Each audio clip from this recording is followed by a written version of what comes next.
ইতালির ব্যস্ত রোম শহর ছেড়ে যখন একটু শান্তি খুঁজেছিলাম তখনই মানচিত্রে চোখে আসে ছোট্ট একটি নাম, রোবিয়ানো। পাহাড়ের কোলে গড়ে ওঠা মধ্যযুগীয় এই গ্রামটির প্রতিটি রাস্তা, প্রতিটি দরজা এবং প্রতিটি পাথরের দেয়াল যেন নিস্তব্ধতা আর শান্তির প্রতীক হয়ে উঠেছে। আজকের ব্লগে আমরা দেখব এই গ্রামটির সৌন্দর্য, চারিদিকে সবুজ পাহাড়ি ভ্যালির মায়াবী রূপ আর এখানকার মানুষের সহজ সরল জীবন। তাহলে চলুন শুরু করি।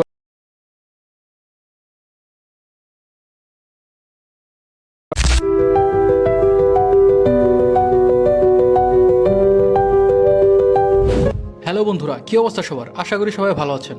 আজ আমার যাত্রা শুরু হচ্ছে রোমার তিবুত্তিনা ট্রেন স্টেশন থেকে একটি রিজিওনাল ট্রেনে করে। যাত্রাপথে আমার সময় লাগবে প্রায় 1 ঘন্টার মতো।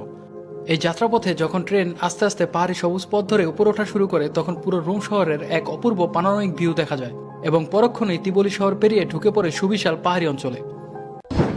আমার পিছনে এখন দেখতে পাচ্ছেন এটা হচ্ছে রবিয়ানোর ট্রেন স্টেশন। অনেক ছোট শুনছেন একটা ট্রেন স্টেশন, একদম মানুষ নাই বললেই চলে।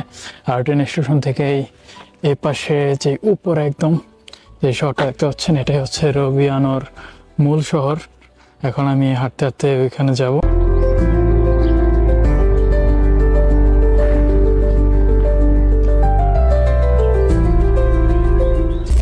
আজকে ওয়েদারটাও খুব বেশি একটা ভালো না। সকাল থেকে এই রোমে অনেক বৃষ্টি হইতেছিল, বাট এখন বৃষ্টি একটু থামলেও আকাশটা এখনও মেঘলাই রয়ে গেছে। আর আমি আস্তে আস্তে এখন রবিয়ানোর একদম ভিতরের দিকে আগে যেতেছি। এখান থেকে পাহাড়ের একদম অপোজিটে যে শহরটা দেখতে পাচ্ছেন, এই শহরটার নাম হচ্ছে আরসোলি। এখান থেকে আরেক ফেরমাতা পরে ট্রেনের পরে স্টপেজ ওই শহরটা।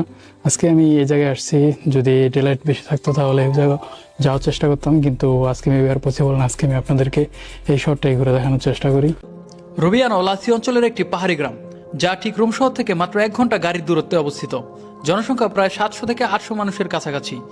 তার মানে এই গ্রামটা খুবই ঘনিষ্ঠ কমিউনিটি ভিত্তিক একটি গ্রাম, যেখানে সবাই একে অপরকে চেনে এবং গ্রামটা সত্যিই খুবই শান্তিপূর্ণ লাগে। এখানে রাস্তাঘাটগুলো এতটাই সরু, চিপা চাপা গলিগুলো যদি দেখেন আপনারা, কি একটা অবস্থা। আমি একা একা হাঁটতেছি, এর ভিতর দেওয়া এখানে দেয়ালের ভিতরে কত কিছু টানা রাখছে। আমি জানি না এখান থেকে বেরো যাওয়া যাবে কিনা। না একদম বাড়ি, না এদিকে একটা বেরোয়ার রাস্তা আছে।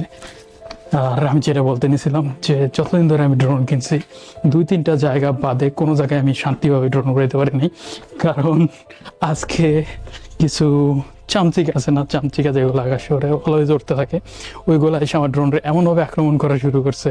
আরেকটু হলে ফালাই দিয়ে নিয়েছিল একদম। এখানেও জোস একটা ভিউ পয়েন্ট আছে, এখানে অনেকগুলো বেঞ্চও বানায় রাখছে, যদিও এখন কেউ নাই। এ পাশে দেখেন আপনারা, কি অসাধারণ একটা ভিউ।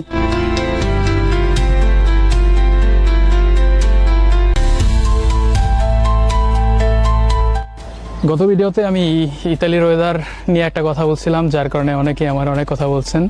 সো ভিডিও শুরু থেকে দেখছেন ওয়েদার কেমন ছিল, আর এখন ওয়েদারটা দেখেন। সো আমি কি ভুল বলছিলাম না ঠিক বলছিলাম, আপনারাই জাজ করেন। দেখেন এখন ওয়েদারটা কত সুন্দর হয়ে গেছে, আর এই জায়গা থেকে কত সুন্দর একটা ভিউ পাওয়া যেতেছে। আচ্ছা, এখন আমি গুগল ম্যাপ দেখা একটা জায়গার দিকে আগা যেতেছি, সম্ভবত সুন্দর একটা পানোরামিক ভিউ পাওয়া যায় ওই জায়গা থেকে, সেই জন্য। রবিয়ানোর ইতিহাস অনেক প্রাচীন।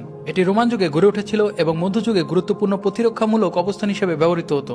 একটা কেল্লার ধ্বংসাবশেষ আজও গ্রামে দেখা যায়, যা স্মরণ করিয়ে দেয় অতীতের যুদ্ধ এবং রণকাহিনী। এছাড়া গ্রামটির চারিপাশে দেয়াল এবং দৃষ্টিনন্দন প্রাচীরগুলো এখনও রয়েছে, যা ইতিহাসপ্রেমীদের কাছে সত্যিই আকর্ষণীয় হয়ে উঠেছে। গ্রামটি পাহাড় দ্বারা চারপাশে ঘেরা। আপনারা দেখবেন পাহাড়ি ভ্যালি, সবুজ গাছপালা এবং দূর আকাশে মায়াময় মেলবন্ধন। এখানে বাতাস পরিপূর্ণ শুদ্ধ। একডাল পাখির গান শুনতে শুনতে হাঁটলে মন এবং মনোজগৎ দুটোই শান্ত হয়ে ওঠে। আপনারা এই শহরটার আশেপাশের বাড়িঘরগুলো যদি দেখে থাকেন, কত সুন্দরভাবে সাজানো গোছানো, একদম নীরব, কত সুন্দর একটা অবস্থা, কত সুন্দর পরিবেশ, আশেপাশে প্রাকৃতিক দৃশ্য কত সুন্দর। তারা প্রতিদিন ঘুম থেকে জাগে এত সুন্দর দৃশ্য দেখা।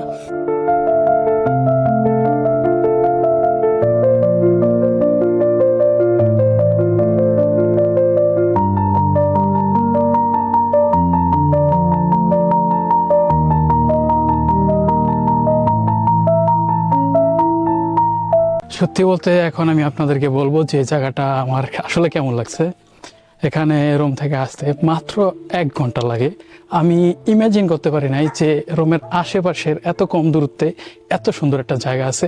এটা যে পাহাড়ি উপত্যকাটার একদম উপরে টপে টিলার মাঝখানে উপরে অবস্থিত।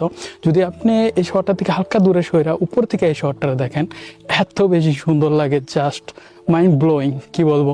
আর সবচেয়ে বড় কথা হচ্ছে এই জায়গার মানুষগুলো অনেক ভালো, সবচেয়ে অনেকটা অতিথি পরায়ণ। তারা দেখে কত সুন্দর কথা বললো, একসাথে ড্রোন এলাম, কত এনজয় করলাম। এখন আসলে এই সময়টা আমার অনেক বেশি ভালো গেছে। একা আসছি, সময়টাও ভালো কাটলো। এখন আমার রুমের বাস ধরার পালা। 8:54-তে বাস ধরতে হবে। এখন সম্ভবত 8টার কাছাকাছি বাজে গেছে। এখন আমার বাসের স্টপেজটা কই আছে সেটা খুঁজে বের করা লাগবে। সো আস্তে আস্তে আগায় যেতে থাকি। আচ্ছা, তাহলে এখন আমি আপনাদেরকে কিছু কথা বলি আমার সমুদ্র থেকে পাহাড় কেন বেশি ভালো লাগে। আসলে সত্যি বলতে, পাহাড় যদি আপনি কোনো জায়গায় ভ্রমণ করতে যান, পাহাড়ে একটু পরপরই পানোরামিক ভিউটা চেঞ্জ হতে থাকে, যে কারণে এটা একদম মনোমুগ্ধকর লাগে, একদম চোখ আটকা থাকে। আমার সবসময় একটু বেশি ভালো লাগে। আর সমুদ্রের ক্ষেত্রে কি জিনিসটা, আপনি একবার সাগরে গেলেন, কিছুক্ষণ ভালো লাগলো, তারপর সব কিছু একই রকম দেখতে থাকলেন। জিনিসটা এই জায়গায় পার্থক্য। এই কারণেই আমার আসলে পাহাড় বেশি ভালো লাগে সমুদ্র থেকে। সো গাইস, এখন হাঁটতে হাঁটতে আমি আপনাদেরকে এই শহরটা মোটামুটি দেখানোর চেষ্টা করেছি, আর এই শহরটা সম্বন্ধে হালকা আইডিয়া দেওয়ার চেষ্টা করলাম। আশা করি ভিডিওটা আপনাদের ভালো লেগেছে। আর যদি ভালো লেগে থাকে, ভিডিওটা একটা লাইক করে দিবেন। আর ফেসবুক থেকে দেখলে পেজটা ফলো করে দিবেন। আর ইউটিউব থেকে দেখলে চ্যানেলটা সাবস্ক্রাইব করে দিবেন। দেখা হচ্ছে নতুন কোনো জায়গায় নতুন কোনো ভিডিওতে। বন্ধু সবাই ভালো থাকবেন। আল্লাহ হাফেজ, বাই।